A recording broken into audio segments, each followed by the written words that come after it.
gihisgutan ang grabe kayo nga silot alang ni adtong mga tao nga musupak sa sugo sa Ginoo dinhi sa atong unang pagbasa.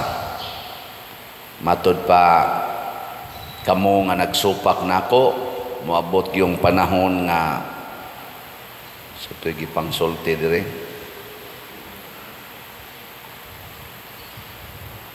Sama kamo sa karumata nga akong nga puno sa karga nga iduot nako sa yuta.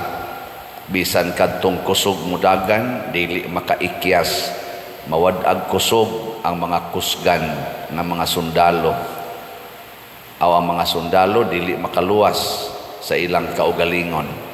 Bisan kuno kadtong hanas mogamit og pana ug ang mga kusog mudagan dili maluwas. Ug ang mga tao nga nagkabayo dili gyapon makaikyas. Pasabot kun makasala na gani ta, musupak na gaita sa sugo sa Ginoo, ato na ganing kontrahon ang iyang mga kasuguan, mao na ginay labing dako nga kaalautan natong mga tao. Lingiay mong tupad ingnawa pa ka magsupak-supak nakono. Kay kita kusog kita musupak, magsalig ba? Magsalig nga kusgan ko, magsalig nga influential ko, magsalig nga ako'y nagkupot sa gahom. Mo ni karon ang gibuhat sa kalibutan, gubat ako'y magdesisyon nga makigubat, total ako may gamhanan. Mo na gisulti nila ni Putin, nilang Zelensky sa mga taga-Israel, ngadto sa taga-Hamas, ana og uban pang mga naggubat nga mga katawhan karon, ako'y magdesisyon. Karon sad giduso sad ni nato ang kanini ang absolute divorce bill. Way magbuot namo kay kami ang nagda sa gahom dinhi sa nasod. Ana no? Dili na ta maminaw sa Ginoo, gikalimta na nato ang Ginoo. Mo na giwarningan ta sa atong kaning tubag sa Salmo, hinumdumi kini kamo nga wala gayod maghuna-huna sa Dios. Kining giduso karon nga mga pamalaod, mga bill, sama aning atong RH bill, kining ato karong absolute divorce bill, o kining uban pang mga kuan, same-sex union bill, abortion bill, euthanasia bill.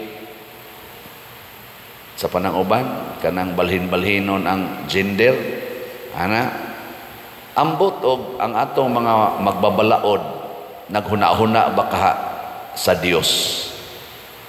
Apil na siguro ng pagkolor sa imong buhok, pagkiskis sa imong kilay, pagpaputian ng imong naong, pagpadakoan ng imong mga dughan, bisag laki ka, imong himuong dako, imong dughan, nya babae ka, imong himuong gamay, imong dughan, kay gusto jud kang maglinaki. Ambot og naghuna-huna baka na og Dios. Sige, ingna imong tupad, lingi ang imong tupad ba? Ingna sa imong pag-atiman sa imong naong, naghuna-huna ka sa Dios. Ingna nas ka na bang imong pag-atiman ng imong naong, naghuna-huna ka sa Dios? Ay mo kabalaka kay hastaming mga pari, siging misa pero wa maghuna-huna sa Dios. Ang gihuna-huna unsa man? Nung kibaw na mo ang kolekta. Gasigi mig alagad sa simbahan, naay pipila namo og di ba ka kadaghana namo, wa maghuna-huna sa Dios. Ang gihuna-huna ang among kaayuhan na makuha gikan sa among assignment. Munay pait kay tanan, huna-huna agyud ang Dios. Nya kinsa man ni nga Dios? Ang buhi nga Dios nga nagpakatao, nagipakita niya unsaon pagpuyo dinhi sa kalibutan, mao si Kristo. Siya mao'y modelo, si Jesus ug ang mahal nga Birhen Maria ug si San Jose.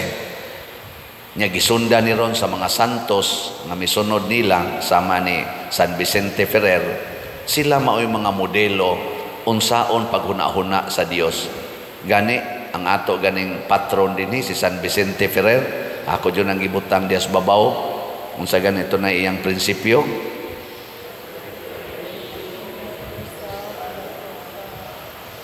Husga.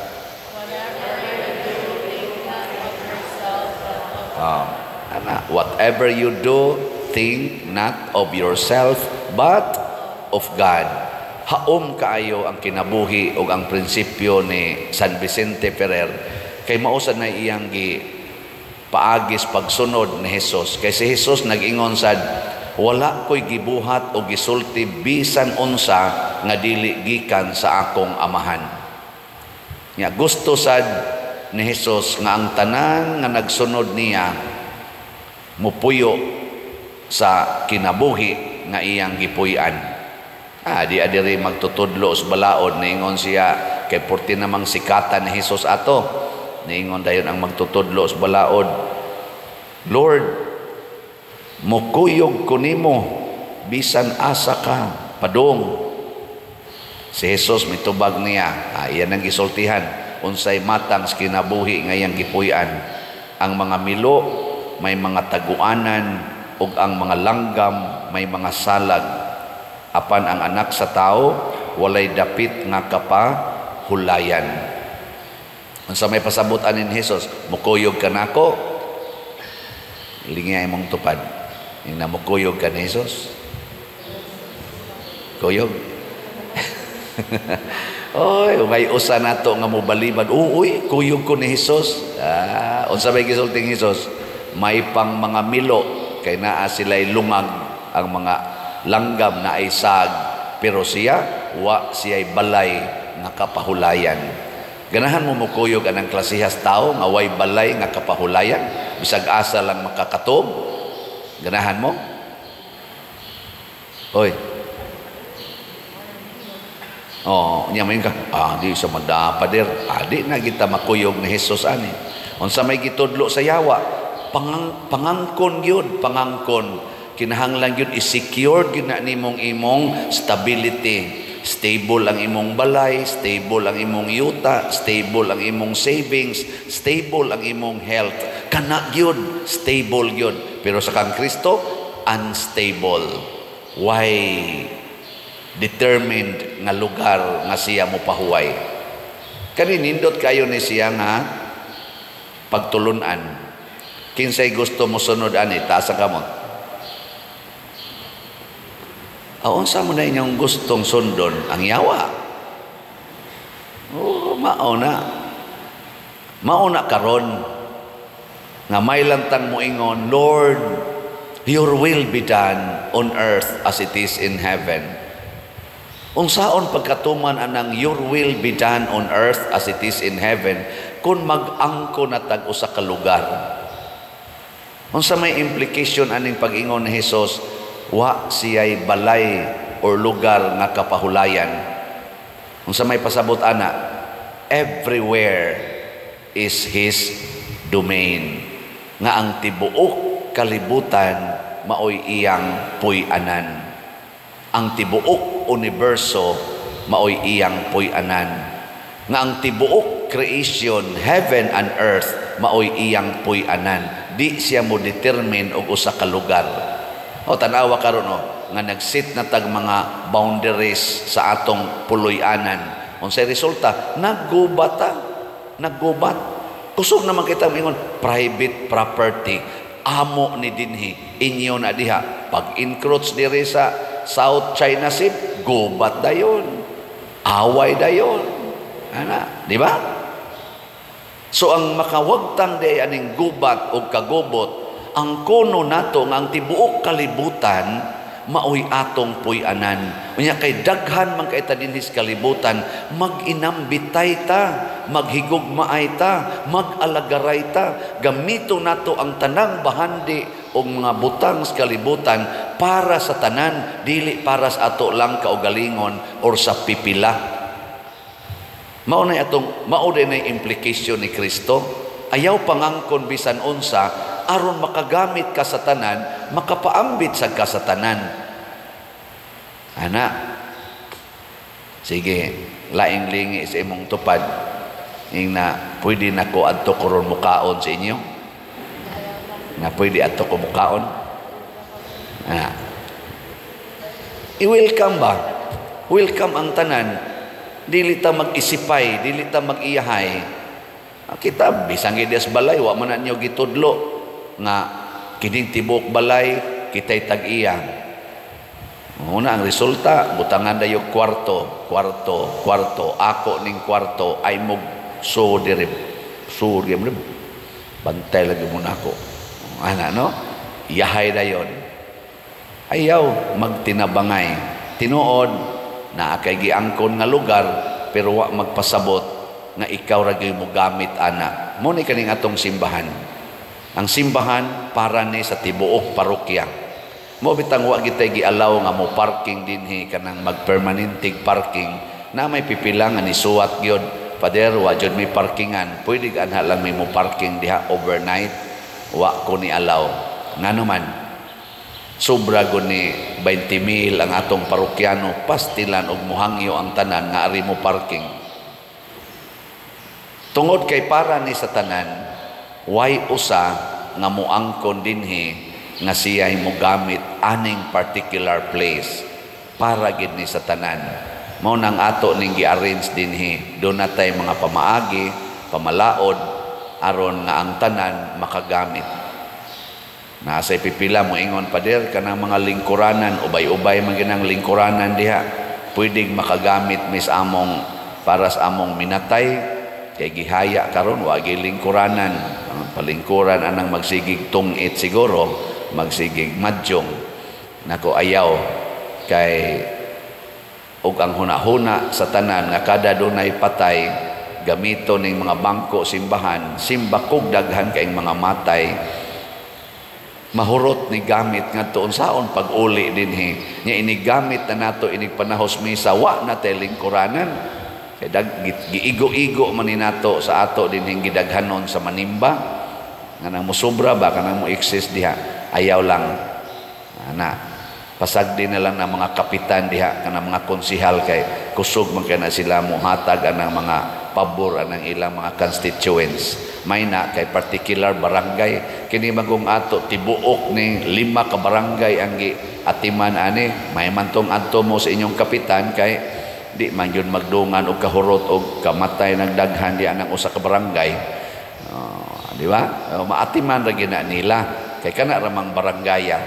So ana atong kuan dinhi na uban magmahay-mahay ra ba daw ning paria dili magpahuwam sa iyang kana sang atong mga tent, daghan naman tay mga tent dias gawas. Naman say muhangyo, pwede gamiton pa der. Ayaw lang kay basin unya og panahon na sa doon niya sa eleksyon na ay mamatay gamiton atong tent. Moingon dayon kada spander pariha dahil sila partido. Tabangan man nga inighangyo speakers wa natay tent. Moingon ta ayaw lang kay wa nay tent hato na gibalibaran kay kontrapartido man ta. Awa na nahimo ng partisan ang atong simbahan. Dili na mao ha. Muna ang implication diay sa poverty ni Kristo mao di ay ang paghigugma sa tanan ug pagtan-aw sa tibuok kalibutan nga maoy iyang Pinoy-anan. Nga atong panggaon ang tibuok kalibutan kay mao ni ang atong Pinoy-anan. Kay nguban man gud nato panggaon ang iyang balay ug ang iyang nataran niya namuhi siyag baboy gipaagas ang hugaws baboy ngadto sa ilang silingan ngadto sa sapa. Wa niya panggaa ang silingan ug ang sapa. Ang silingan siging hanggap anang bahos baboy hugaws baboy niya siya mo pahimos para mo panindot sa iyang nataran. Sakto ka na? Ha? Ako gining panindutan ang akong sakyanan. Ako gining habul-habulan ang akong sakyanan para dili maabugan. Pero anha nako iparking sa karsada nga barangay road. Sakto ka na? Mao lagi na. Tungod kay wa naman ta maghuna-huna nga ang tibuok di ay kalibutan atong ampingan, atong gamiton aron mahimong kaayuhan sa tanan. Mao na ang Russia magsigig bomba ngadto sa Ukraine kay wa koy pakialam og mga bungkag ng inyong building, mga matay ng inyong mga tao diha, basta ang ako nga kundi nako na maangkon ang akong gusto mo supak mo, sigihan tagyud mo bomba, pero protektahan ni nakong ako dire, protektahan ni nakong akong teritoryo, pero kamo patyon tamo, pero part ba yan na sa world? Sige tag-ingon, ayaw mo anang aso, ayaw mo anang aso, kay makadaot na sa ozone layer.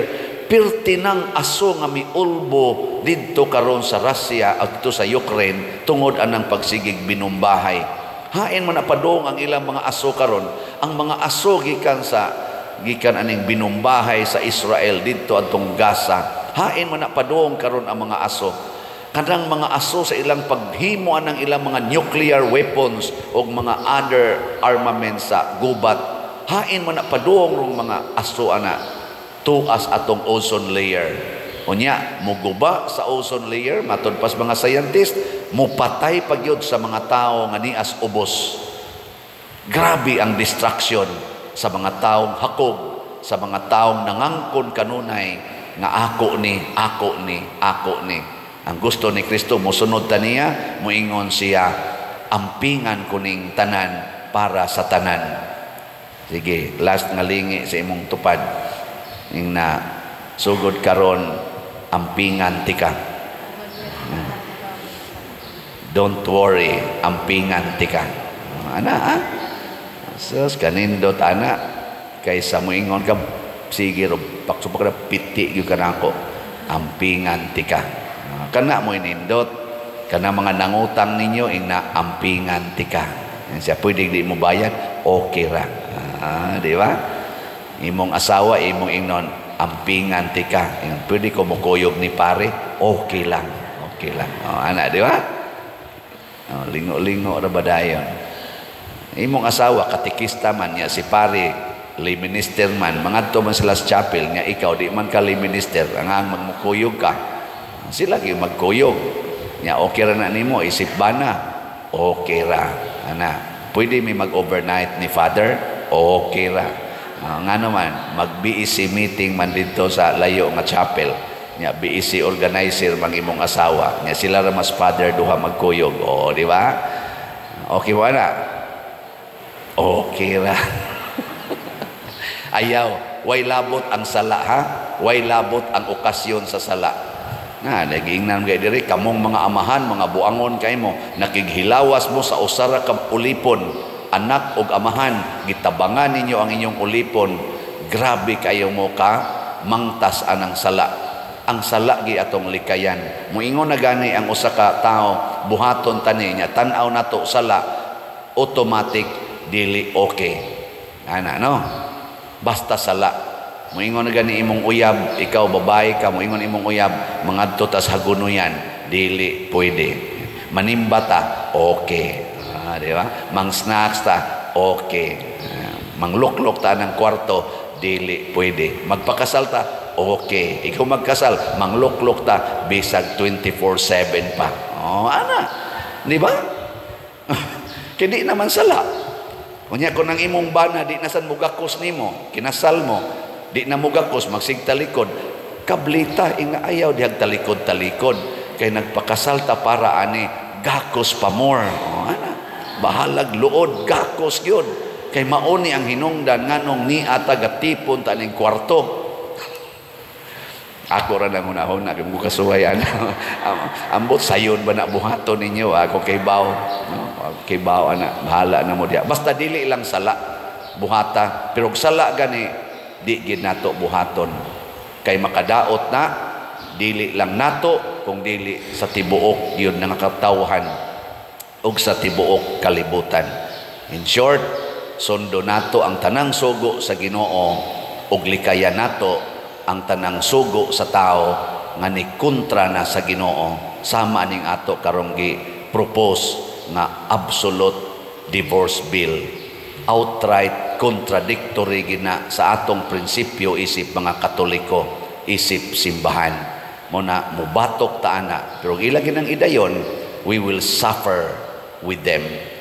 Antuson lang sad nato ang silot uban nila.